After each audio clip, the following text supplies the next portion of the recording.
Welcome everybody. We're just going to take a few minutes while people are entering into the webinar. Feel free to introduce yourself in the chat box if you'd like to. We'll be getting started in just a few seconds.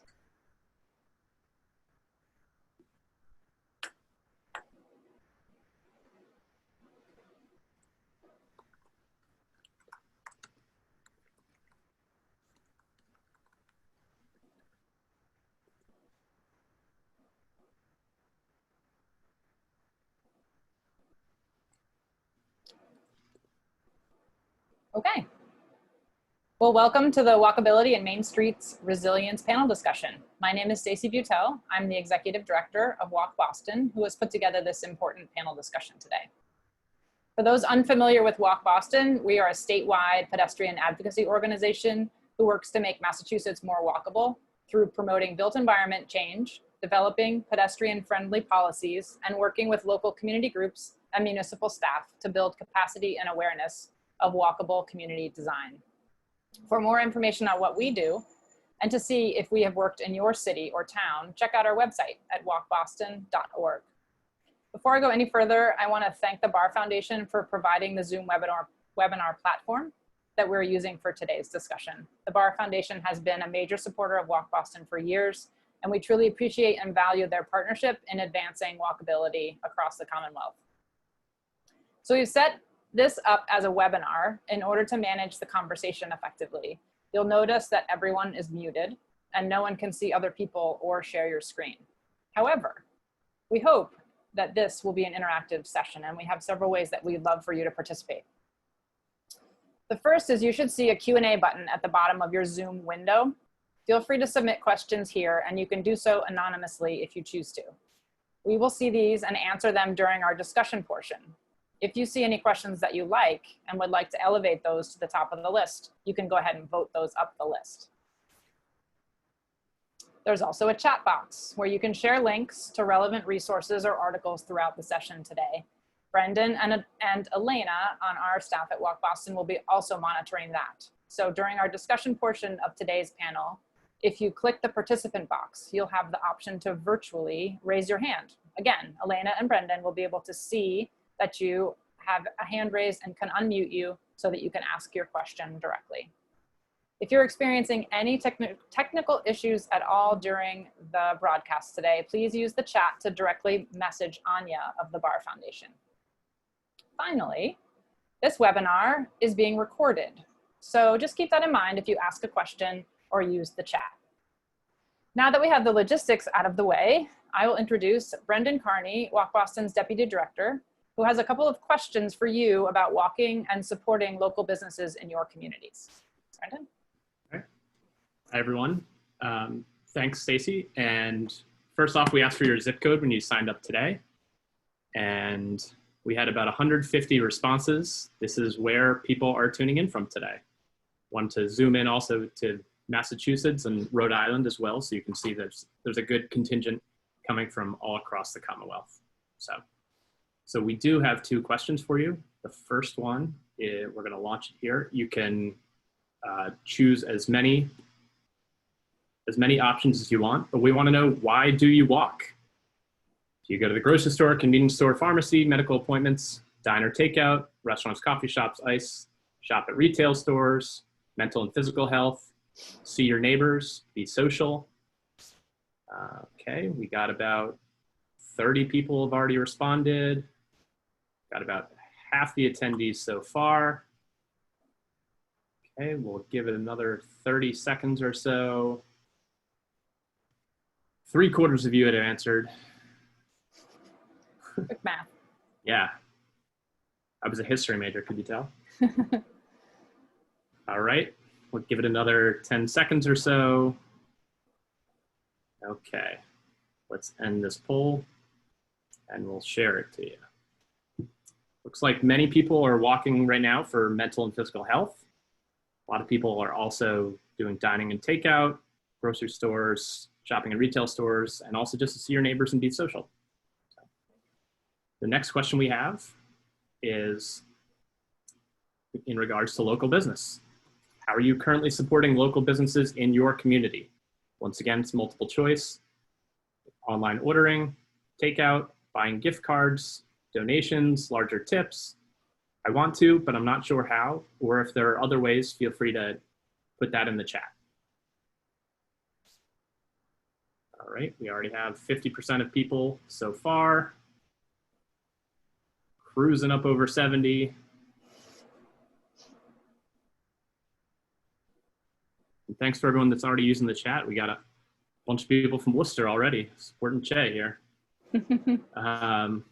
Okay, we're gonna give another 10 seconds on that poll. Okay, and we are going to close that one. Takeout. There's 3 people that didn't choose takeout, but everyone else is leaning hard on the takeout, and online ordering and donations and larger tips as well, right up there.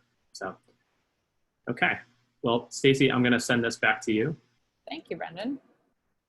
So thanks so much for participating in the poll questions. It really does help us learn more about where you are and your interests, and it can help us to make any adjustments that we want to make in our comments today. So a quick reminder of why we're here today and what we plan on discussing.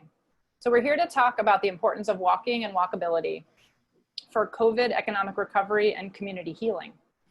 We want to share 2 different perspectives, a Main Street perspective and a municipal perspective. And we will discuss strategies for how you can contribute to the recovery of your community as an individual. We want to share information about local recovery street strategies and successes, and we'll tell you a bit more about how we're going to do that towards later on in the presentation today. But before I go any further, let me go ahead and introduce our speakers. Our first speaker will be Alia Hamada Forrest. She is the Executive Director of Roslindale Village Main Street and has lived in Boston since 2003. She grew up in a family that values hospitality, food, and the restaurant industry. Her dad was an executive chef at several restaurants in Phoenix, Arizona, and her mom manages banquets and events at a resort in Scottsdale. She is a first-generation American, and Alia brings compassion to the immigrant experience and small business. And she's excited to be free from her home and in her husband's classroom today, since schools are now closed. Our second speaker is Che Anderson. He is the Deputy Cultural Development Officer for the City of Worcester, and he's worked in city government for over 6 years. He is passionate about supporting local businesses and special events programming in the greater Worcester region. He founded Pow Wow Worcester, which is part of a global mural festival. And in recognition of his work, he was named a member of the Power 50 by the Worcester Business Journal in 2019. So welcome to both of you. We're so glad to have you here and to have us talk about this really important conversation today, Before I ask each of them to share their perspectives, I want to talk a little bit about the connection between the role Main Street's businesses play in the success of walkable communities. So walkable Main Streets have a few common characteristics, no matter where you are, whether you live in an urban setting, a suburban setting, or a rural setting. First and foremost, they're people-focused places. Ideally, they have connected, smooth sidewalks, highly visible crosswalks, slow-moving traffic, and many places to stop, rest on a bench, and talk to a friend. They have pedestrian scale elements like trees and benches and lights that meet the needs of people walking. Buildings meet the street and front doors open onto the sidewalk. They're community places filled with the vibrancy of daily life. Much of that vibrancy comes from the destinations that are found on those main streets. It's the local barbershop, the corner store that's open at all hours, the community medical center that provides urgent care. It's these thriving local Main Street businesses that are key to creating and maintaining walkable communities. They provide community connectedness and contribute to our quality of life. It's been this sense of community identity that's contributed to the resilience and survival in this time of crisis and will be essential to community recovery. Walking local and shopping local has a strong impact on the economic health of your city and town.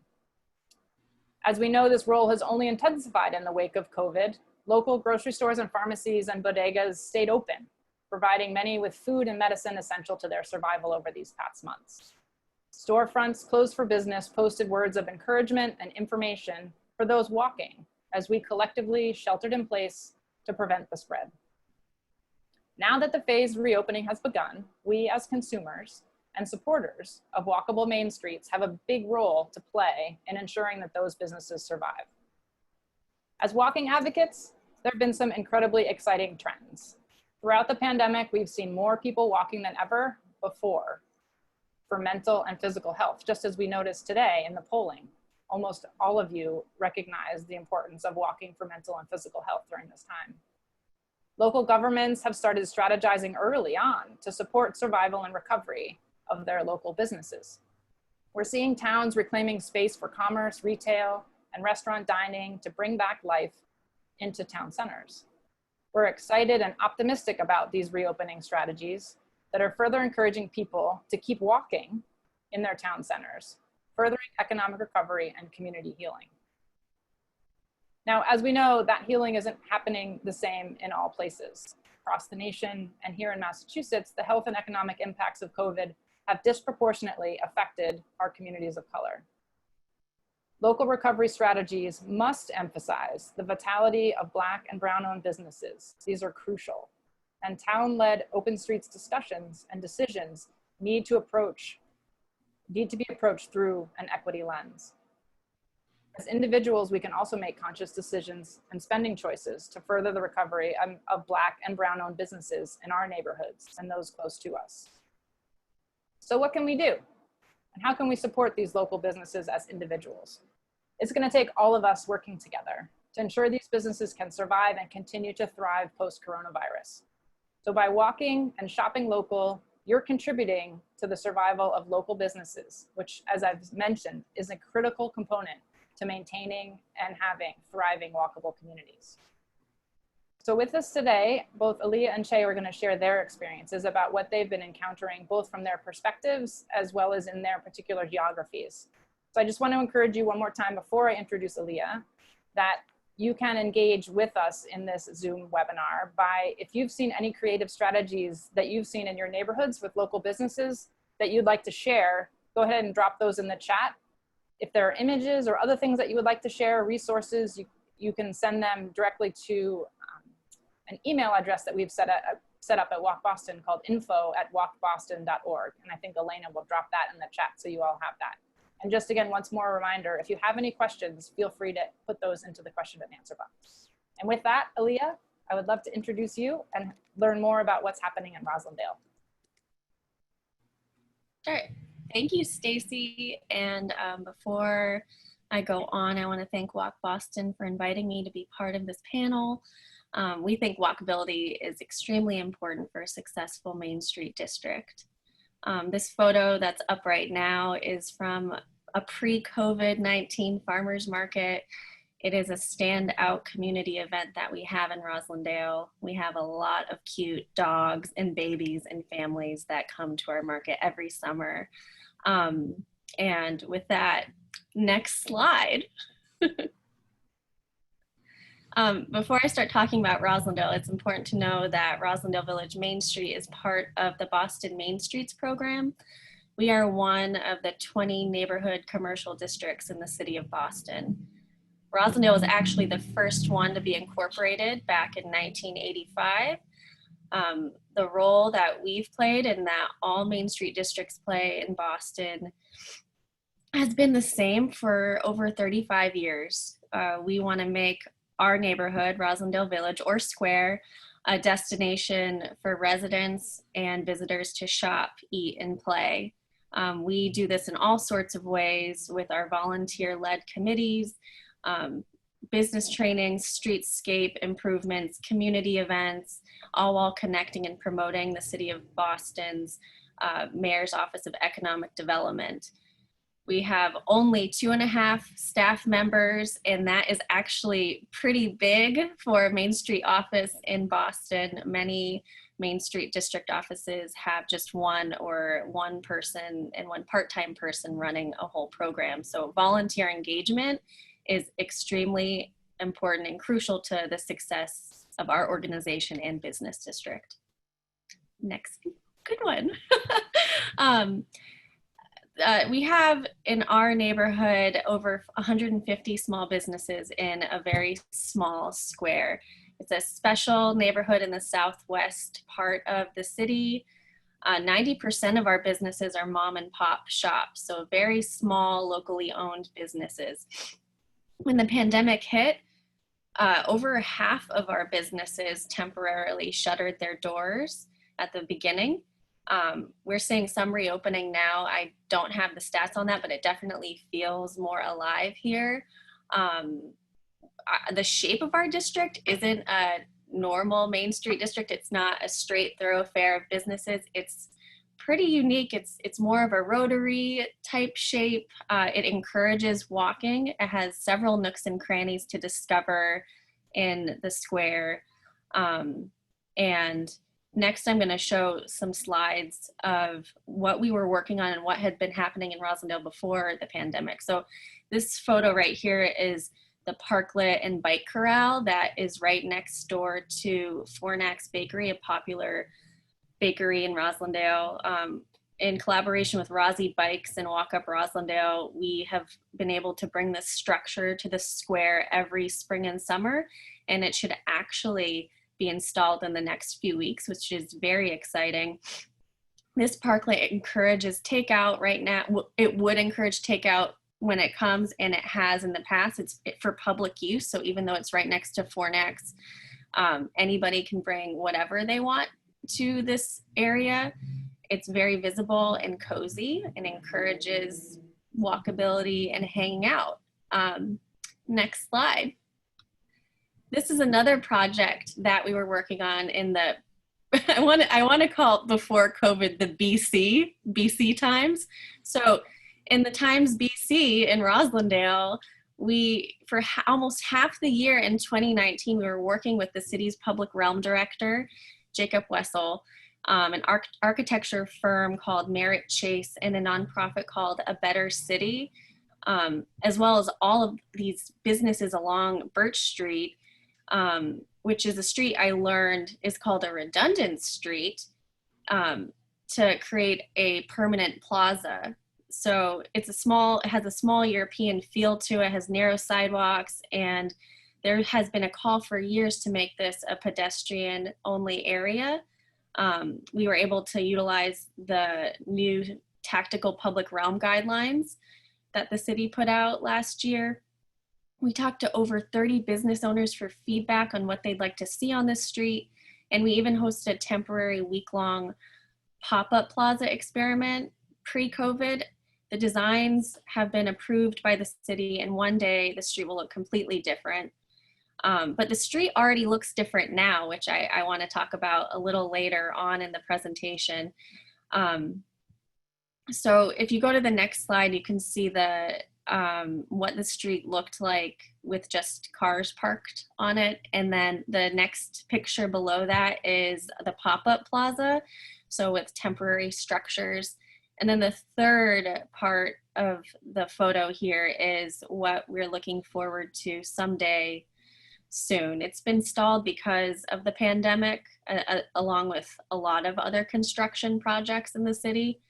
But if you go to the next slide, you can see that during the pandemic, outdoor seating is taking over the street anyway, which is amazing. We're in coronavirus land, and the city has let many restaurants have temporary outdoor seating and has made the process easy and streamlined, which many restaurants in Roslindale have taken up on. So right here you can see Birch Street Bistro has some tables and chairs out, and then also along this walkway another restaurant has taken up half of it, and so it's still pedestrian friendly for most of it.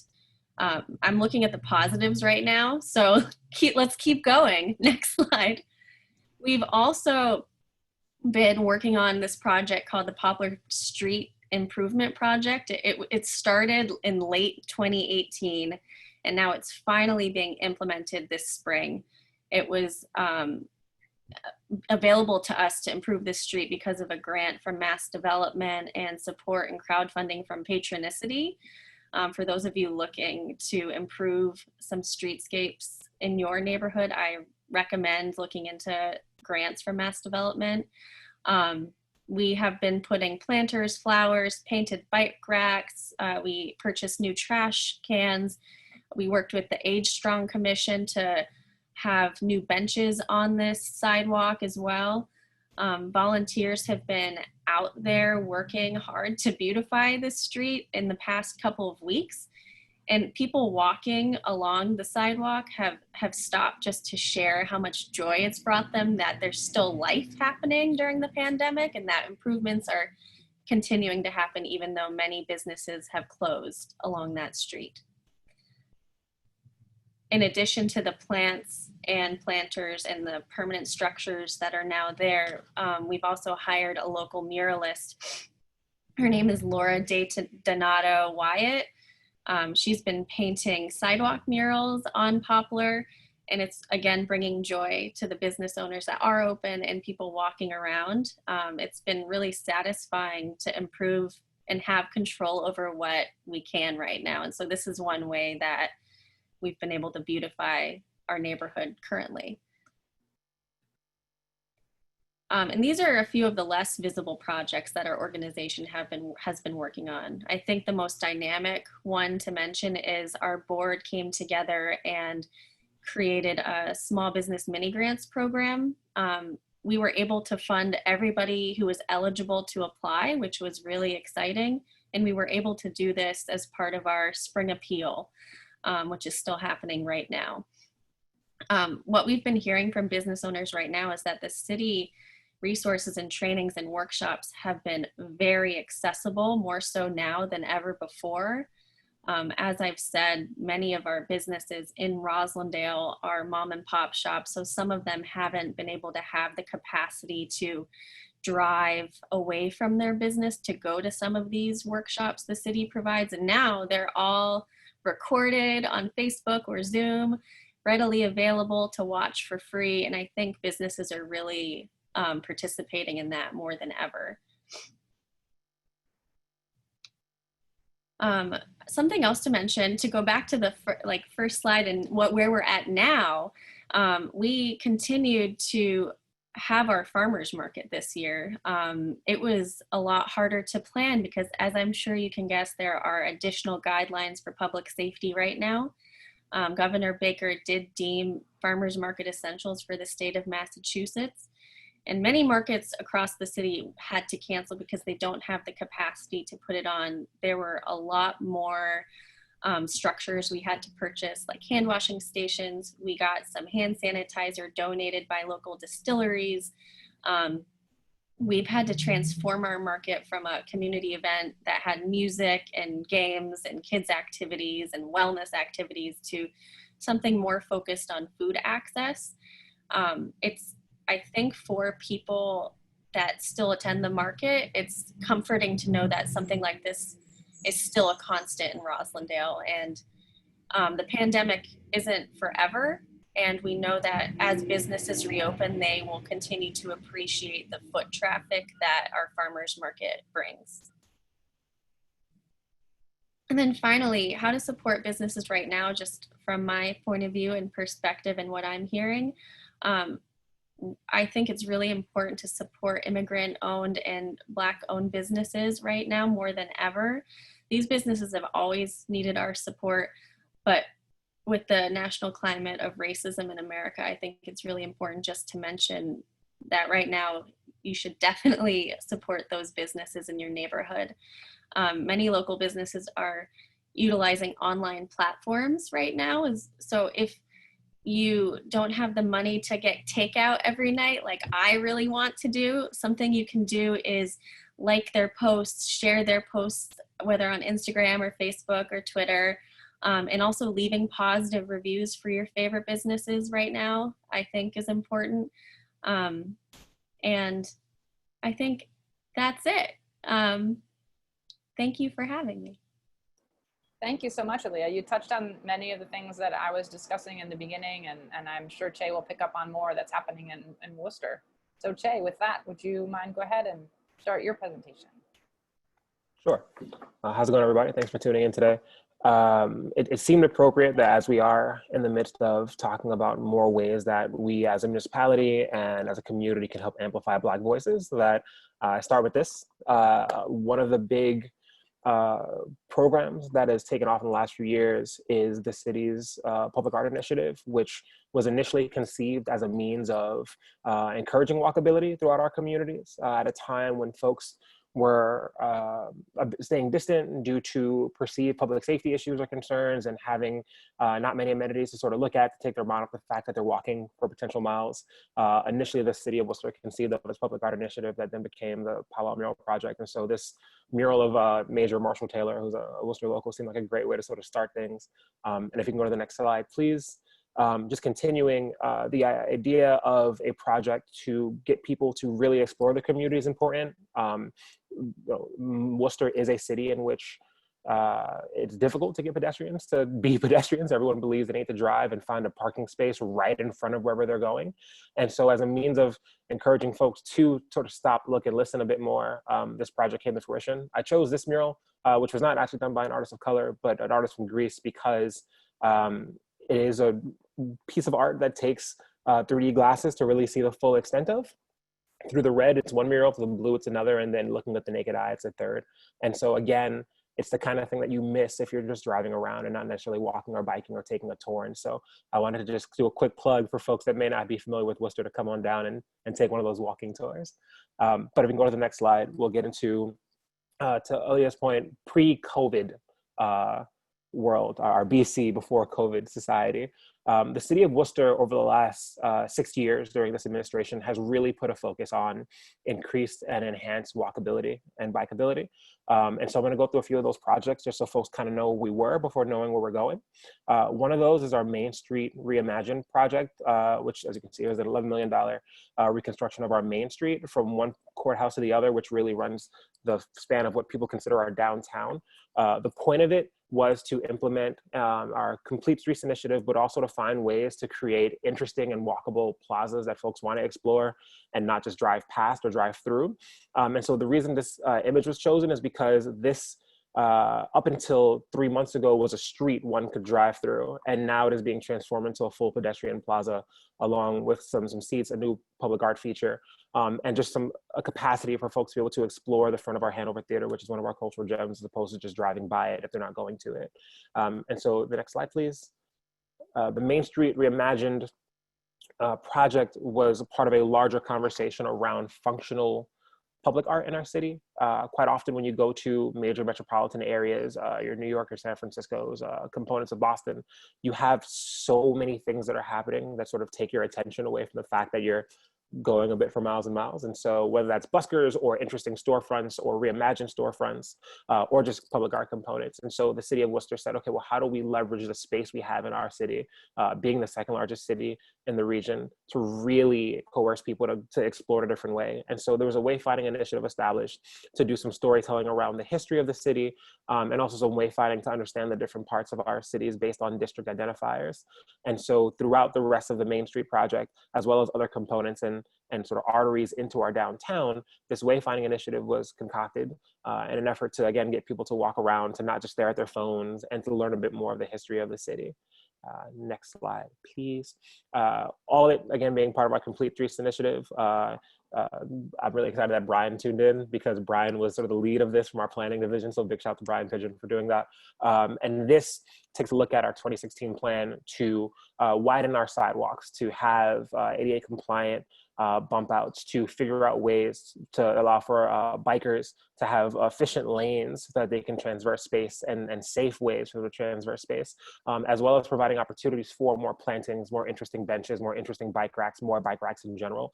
One of the things that we realized about our downtown, which actually was a site of where they filmed American Hustle, was perfect because it looked very much like 1970s America.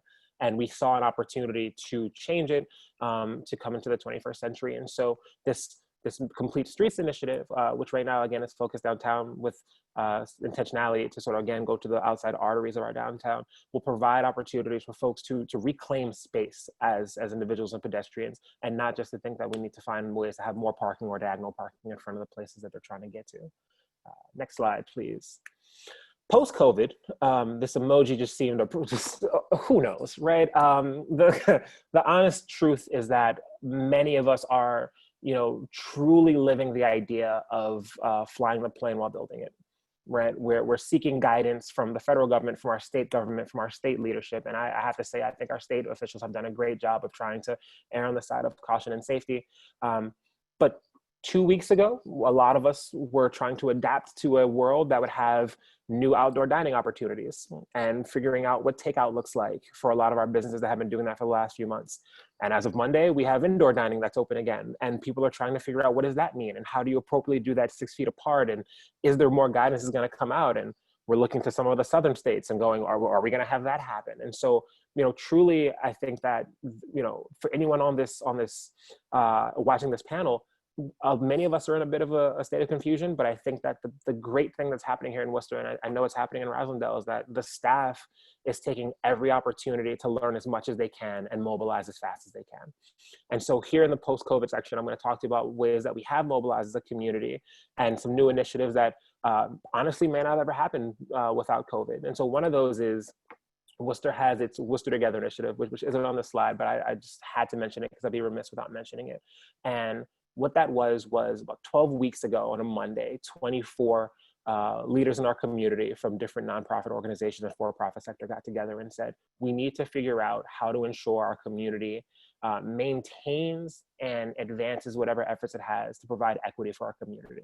And that was in food security, that was in healthcare, that was in housing reform, that was in our elder population, our youth population, and eventually it expanded to include 12 different working groups, including internet access, because we found that through research, 3,500 households didn't have internet access. And I bring that up because over the last 12 weeks, it's grown to a 227-person working group and task force to combat whatever inequities we have in the community. And many of that's been heightened due to a lot of the Black Lives Matter protests and what happened in Minneapolis. And so it's been an amazing thing to see our community come together and figure out what resources are necessary to keep things going. And so I mentioned that before diving into economic development, because there is this big community-led effort, and it involves the city being at the table with the nonprofit sector and the for-profit sector and the foundation sector to do whatever it can do to keep Worcester moving forward. Our Office of Economic Development has been amazing. And that's not just to toot the city's horn. I mean, I honestly have to say that they've been stellar at mobilizing as fast as we can. We were, I believe, the first city in the state to come up with a small business resiliency grant. And as you can see there, 191 small businesses were awarded grants totaling $1.5 million to help them buffer their impacts due to COVID, right? It was so successful that a second round happened, where the first round were $10,000 grants and the second round was $5,000 grants. And most of those awards, which were open to low and moderate income businesses and businesses that were in the city of Worcester, many of those grants went to businesses owned by people of color and by women. And I mentioned that because I think that was a decision that was that was made in a very cognizant way by our Economic Development Office. It was looking to figure out how do we amplify voices that often go unheard in our community. And so again, big kudos to them for finding that opportunity. And then our planning and zoning department have been working nonstop, figuring out how to provide new zoning or just to totally throw out some of the zoning laws we have to allow for folks to mobilize and make some money. And so an executive order was issued to conduct outdoor dining on our sidewalks with conversations about some of the parking lots next to businesses, some of the parking spaces in front of businesses, allowing dining capacity to expand so that when reopening occurred for outdoor dining, there were tents popping up all over the city. I mean, takeout windows, seeing the Economic Development Office work with businesses to figure out how to onboard new systems they hadn't had in place, seeing our food trucks find ways to expand their opportunity and working and partnering with businesses. And I think that as horrible a situation we've had, it's been amazing to see city employees who often I think people look at as bureaucrats and just trying to find red tape to throw in front of people, looking at ways to tear about as much red tape as they could to support our local business community. And so I just had to throw the slide in because that was an amazing thing. Next slide, please. One thing that is of note, the city was looking to launch a municipal service center, which we call mini city hall here, which effectively is a satellite city hall further down our main street, down in our main south area of the city. And while initially you may not look at that and go, well, what does that do for walkability? But the fact is that most people in our community live throughout this expansive city and have to drive to our city hall. They look for parking under city hall and then they go and handle their business. But if there was an opportunity to walk to a satellite building that still has all the functionality of city hall and provides farmers markets and provides English as a second language classes and provides citizenship classes and provides business consulting, well, what you're doing is allowing for a new way for folks to engage with their community, not only through a municipal sector, but also just in a community center. It becomes a community hub of sorts. And so I really want to mention this because on one hand, I think that that space can provide some really great opportunities and amenities. And two, I specifically chose this picture because as you can see, that street needs quite a bit of work. So in order to make it something that folks want to walk by, that folks can walk by an accessible way, that planter obviously needs to be redone. But this was an opportunity for me to sort of highlight that while this space inside it can provide a hub for new ways of access, that outside still needs a bit of work and that we need to get on that. Really just quick shout over to our folks. Within the cultural community, this was an initiative that started due to COVID. It has now expanded due to what's happening around the Black Lives Matter movement. The city launched something called the Give Me a Sign initiative. And as we were talking within the Worcester Together initiative, we talked about how a lot of folks were going to come out of or into this post-COVID world with a lot of anxiety and stress and a bit of PTSD.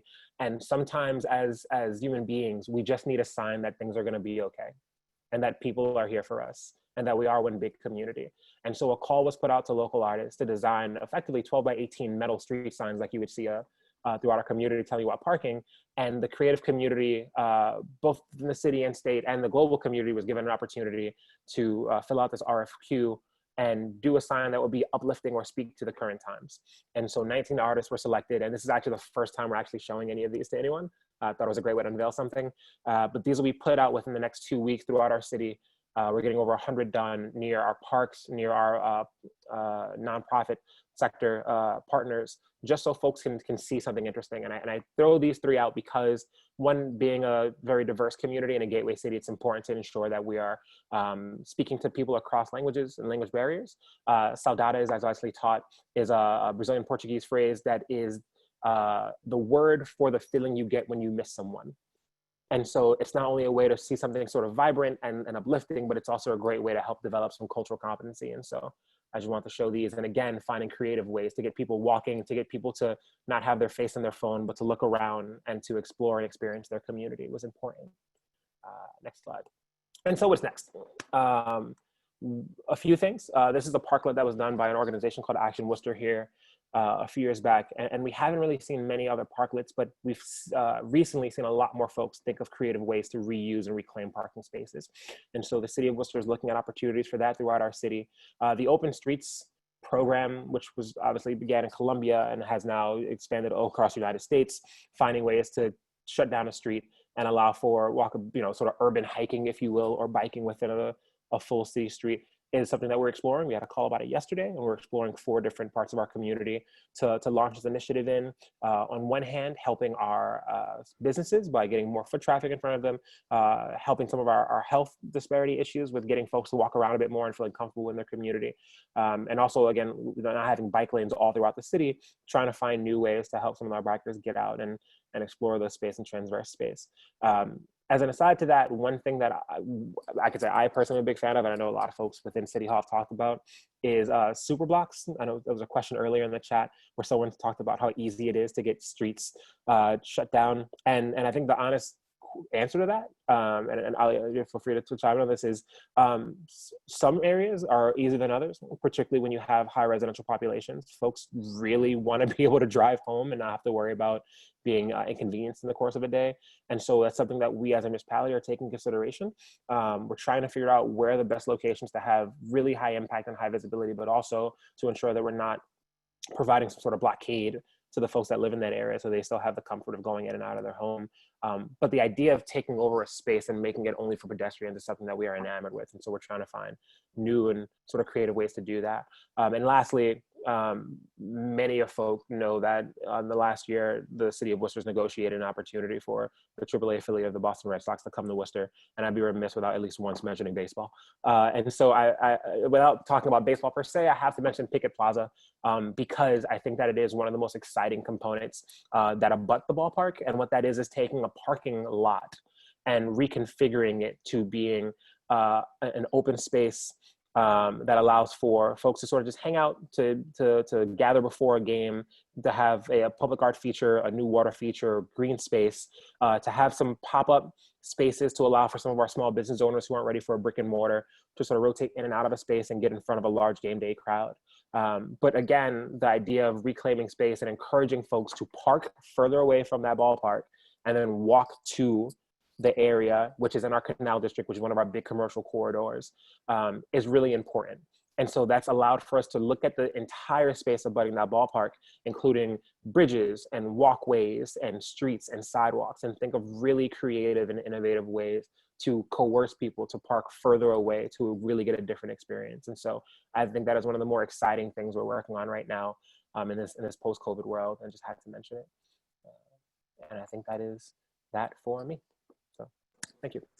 Thank you so much for sharing your perspectives. I think the fact that you're both working on many of the same things, but from a slightly different perspective, a slightly different angle. It sounds amazing that both of the cities of Boston and Worcester seem to be somewhat supportive of a lot of the efforts that you're making. And I know, Alia, you mentioned streamlining permitting processes, and Jay, you mentioned, so much about how the city staff have been really working to throw out zoning codes and cut the red tape and really make things move forward, which I think business owners would obviously be excited about. And so we're happy to hear that. There have been a few questions that I wanted to pose to you. And the first one is one that I know we've had calls about and discussions about at WalkBoston, and I'm seeing some of the questions here from our audience as well. As walking advocates, we often feel that walkers are in competition with space, typically from drivers. And now in the post-COVID world, when we're hoping to support and sponsor outdoor dining, we can find that there are issues between ensuring that restaurants have enough space and yet ensuring that there's enough space for people to walk, and particularly people with any kind of visual impairment or other issues in terms of trying to move between different things. Can either of you, I guess Alia maybe first, talk a little bit about, have you been seeing that happening in Roslindale? And if so, how have you been facilitating those conversations, or how might some of our audience members think about how to address that issue if they were to see it? We have heard about, I'll talk about two things. When I've heard about questions about accessibility in regards to some of the outdoor seating, or even the farmers market. So for outdoor seating, I know at least for Birch Street and the Birch Plaza, the city wouldn't have okayed the construction plans for that plaza. That isn't constructed yet unless it was accessible.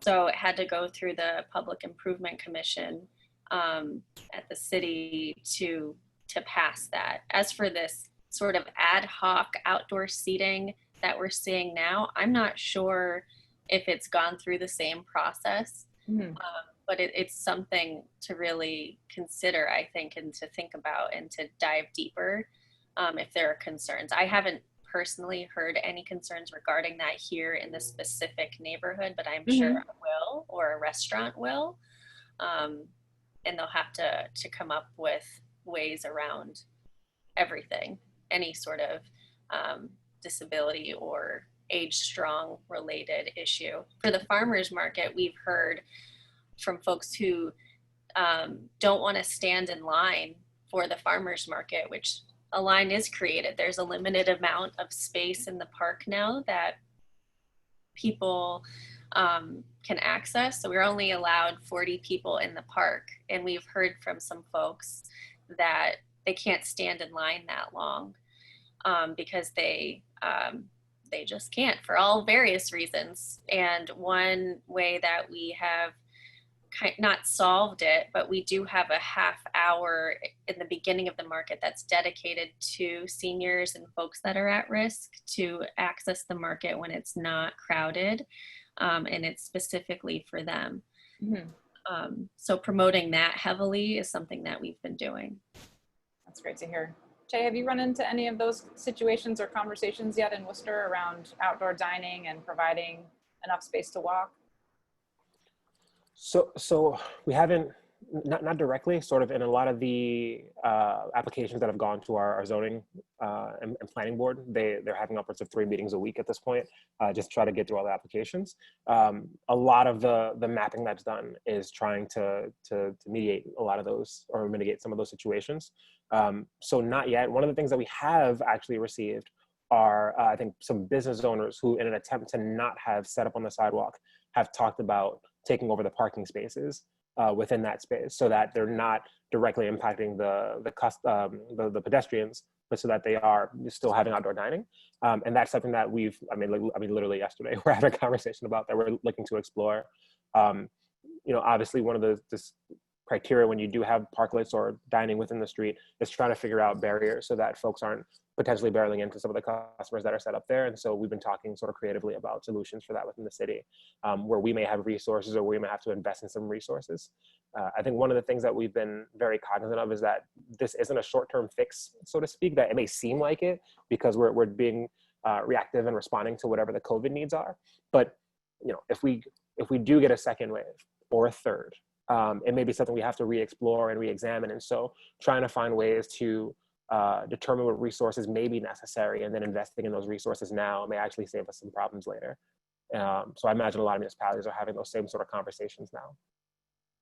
Great, thank you both. A somewhat related, although a slightly different question. One of the things that I know we've been keeping track of in a lot of the different cities and towns that we work with and that we've spoken with is there or are there, what is the methodology being used to decide which streets should be allowed to be shared? That is, which streets can be expanded, sidewalks could be expanded, where can pop-up bike lanes go? Have you noticed, Che and or Alia, whether or not there are any commonalities between the methodologies that cities and towns are using to choose those streets? Or does it have to do with the size of the street, the speed of traffic, the number of restaurants on those streets? I think there are a lot of municipal staff on the call today, and I'm wondering if people might want to share the different methodologies that are being used.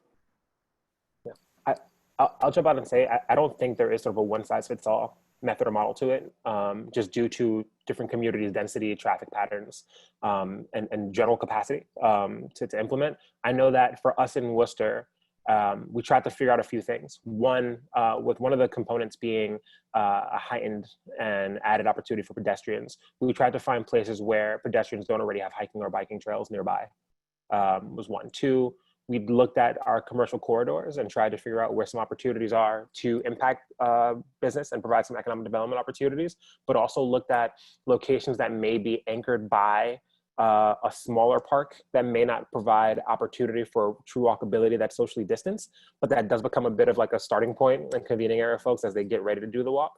So that has been a great asset in some of our conversation.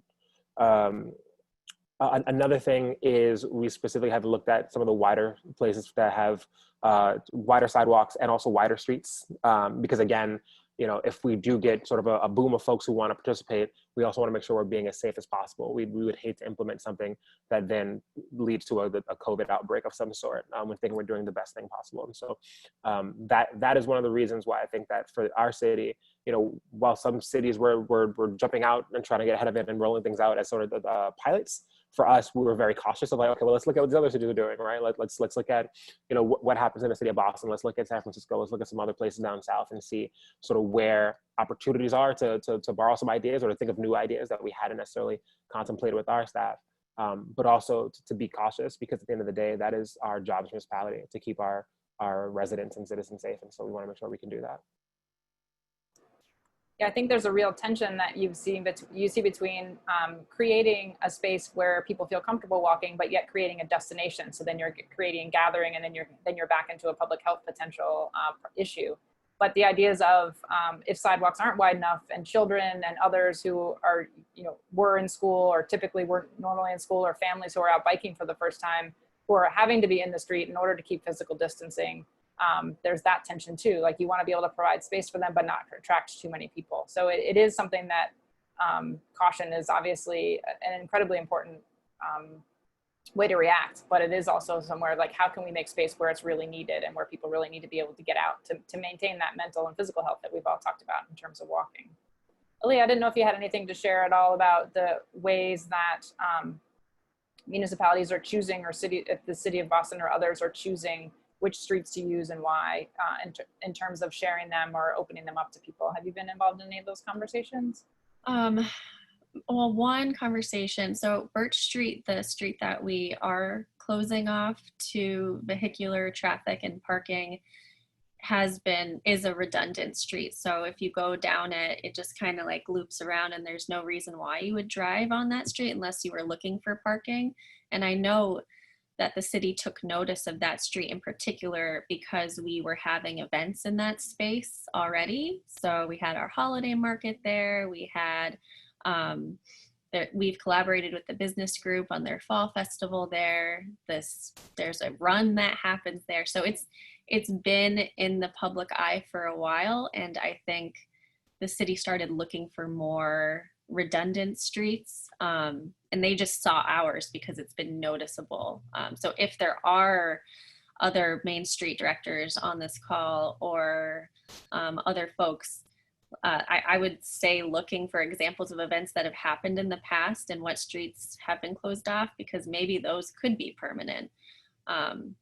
And I also, something that I did say in the Q&A already, and I typed out, and I think is relevant to now, is to listen to some of the small business owners, and because they have ideas on what they'd want to see. So maybe it's not the best space for a bike lane or a bus stop or a parklet, but they might have ideas that are relevant. Like Birch Street grew out of what business owners had been wanting for years. It was a project that they advocated for, not us. And that was very important to see something come to life. They see the day-to-day foot traffic on a weekday that maybe you wouldn't, because it's not after work. So they see what we might not. Yeah, thank you. Let's shift a little bit to a question. There's been several about ways that small business owners have been responding to COVID. And well, there was one question that asked specifically, has anyone focused especially on shop windows to attract people? The comment is, we forget the old art of window dressing to attract customers. Are there ways that we can encourage contests? I know Che and Alia, both of you spoke about murals and things and how those are amplifying the voices within your community and really just providing a beautiful space to be. Are there more programs, if you notice that business owners are looking for ways of using shop windows in that way?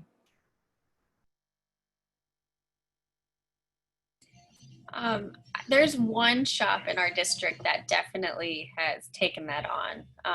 It's a cute little gift shop with a wonderful shopkeeper named Joanne Rossman, and her entire window has flowers and text on it now, created by a local artist, and it says, "Miss you, my darlings." And it's really wonderful, and I think a lot of people who live and work in Roslindale have retweeted that photo and taken photos of it and shared it on social media in different ways. It would be cool to do a contest. I'm actually not sure how much it costs to do something like that, so but that's a great idea. Sorry, I was answering a question in the Q&A. I also agree. I think that I haven't seen anyone do it in Worcester, but I have seen some other communities find ways to be really creative around storefronts. Just yesterday, I saw an initiative in Brooklyn I thought was really cool, where this artist took the traditional "Sorry, we're closed" sign, and in the same font did "Soon we'll be close." And I thought that was amazing, and gave it out to all their local Brooklyn businesses as a way to sort of remind folks that even in these trying times, that there's something to look forward to at the end of the proverbial tunnel. And they're actually doing an online competition now for other businesses around the country to get one of these signs and just give that bit of uplift. So I think that those sort of things are amazing and provide opportunities for folks to be really interesting. A couple years ago, we did a panel about ground floor revitalization. And I think that now, more than ever, is a really great opportunity for creatives to go to work, right? I'm going to butcher the quote, and I can't even think of who actually said it, but it was like, during these trying times is when an artist goes to work. And I think that I have to amplify that. I think that now is when we call for our creative communities to be creative and try to find different ways to assist some of our property owners, our business owners, to just take over ground floors that are being not utilized, so we don't fall down the hole of going through some broken windows theory ideology, and really just do some cool stuff that'll get people to keep moving and supporting. Thanks. I think we have time for about one more question. And the question that I'm going to ask is written by one of the audience participants. And the question is, what are the best ways that pedestrian advocacy groups can support small businesses during COVID and maybe post-COVID too? I guess that's a question for me. But if either of you would like to start that, that's fine. I also, I would say that one of the ways that we've been trying to as at least individual staff members, we all share ways that we learn about the different businesses that are still open and how they are, and ways of supporting the ones in the places in which we live. And I wondered if Che and Alia, if either of you have resources as a municipality or as a Main Street organization of what businesses are open, how they're receiving orders, ways that they're creating partnerships with one another. I know, Alia, you and I spoke about an amazing apparel shop that was making sweatshirts and selling them and offering donations to then a restaurant who was then making money for frontline workers. So maybe we can end our conversation today with some success stories about how businesses are working together to really pull each other through during these times. So one of the things that I was very proud of as part of the Worcester Together initiative was there's a food security group. And that food security group was trying to figure out ways to work with local food pantries in order to mobilize and get food to folks that were infected by COVID as soon as possible. I thought that was a great thing. Like that alone would have been amazing. And what they realized over the first few weeks were that we had these families in which the single parent or the lone person who was able to make dinner was COVID inflicted and was then unable to make a hot meal for their kids who were home because schools were closed. And through a local foundation, through the Greater Worcester Community Foundation, the United Way in Worcester, they were granted funding to work with local small businesses to cook hot meals and get hot meals delivered to these families. And so I thought that was amazing. I was really, really excited to see that take off and to continue and be funded for a second round to continue some longevity. So I think that seeing that sort of community-based group figure out a way to provide those meals not only got the restaurants using their facility and got them some additional funding during this time when they may not have seen the opportunity, but it also got people in the community that were mostly in need some hot meals, so that was great. We've also seen a lot of our local restaurants find ways to do these meals that folks have been asking for that are no longer on menu and bring them back and use that as a way to mobilize folks to come to their business and then take a percentage of their sales and donate that to other opportunities in the community. So that's been great. And again, I can't speak enough about the businesses who may not have done takeout prior or didn't really have takeout windows, and within 2 weeks found ways to mobilize and become companies who now are even looking and going, I don't even know if we need to reopen. Like we figured this takeout thing out and we're doing so much better business.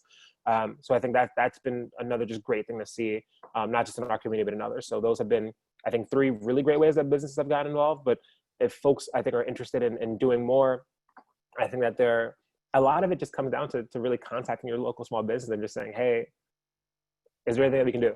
Right? I've been telling friends to go to all these different restaurants, and we have like a little thing in our friend group to try different meals and send photos and see who can make who the most jealous. And that may seem like a really small thing, but I think that if more people do that, that provides a great opportunity. So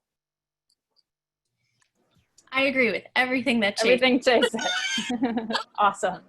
Well, we've got just 1 minute left, Alia. I don't know if you wanted to share something, or I can just go ahead and wrap up and others can contact you. Or I mean, the last thing I'd want to say is sure. What I think COVID-19 has created is, I think Che said that it's bringing out the creativity of all of us, and it's created such a learning culture that restaurants and organizations and even ours, like it's easier to take feedback and easier to take some idea and make it a reality. It's exciting to be able to test out new ideas, whether online or in person, because of where we're at right now. And I think a lot of businesses that haven't been utilizing online portals or social media at all are now like all up in the social media, and I'm excited to see that finally. Mm-hmm.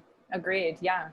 So we promised that we would make sure that the participants today and the audience members had some real action steps. So some of the action steps that we were thinking about, in addition to those that Shay and Alia have mentioned, is, you know, if you haven't seen your city expanding sidewalks and making space for people to both do outdoor dining and walk safely, let your city or town know that neighborhood, if they have a Main Streets organization, let them know that you're ready to see some adaptation to outdoor dining and providing more space. If you see conflict points between walking and dining, you know, reach out to City Hall and get more space, right? Clearly there's a need for that, and we need more space to really facilitate those activities that are so needed right now. Another amazing way of showing support is to take and share photos, just like Shay and Alia were mentioning, of businesses and restaurants that are doing the right thing, that are the ones that are really making a difference in terms of following the rules and making them great spaces to be. So just a plug to reach out to Alia and her Roslindale Main Streets on Facebook, and to reach out to Che and Worcester. WalkBoston, if you have any questions for us, you know, if you'd love to sign up for our e-news, please do. You can just click it on our website. We have a Twitter and Facebook as well. Thank you all so much for coming today. We hope that you learned a lot and are leaving with a positive note on how we're all going to collectively move through this and continue walking and continue to support those businesses that make our Main Streets so special. So thanks so much for joining us, and thank you to Che and Alia for being the panelists today. Thank you. Thank you.